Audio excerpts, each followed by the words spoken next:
As you know, the President vetoed the National Defense Authorization Act, and Congress now has crafted a new National Defense Authorization Act, which I voted for, which includes a 1.3% pay increase for our troops.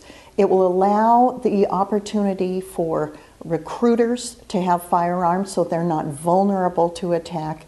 And it ensures that Gitmo detainees will be retained at Gitmo and not brought to U.S. shores.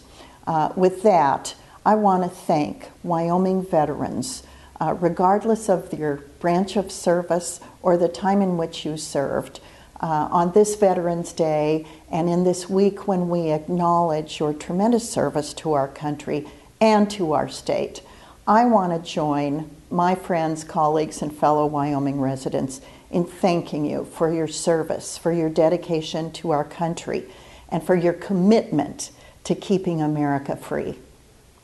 With this week's Cattle Call, I'm Cynthia Lummis.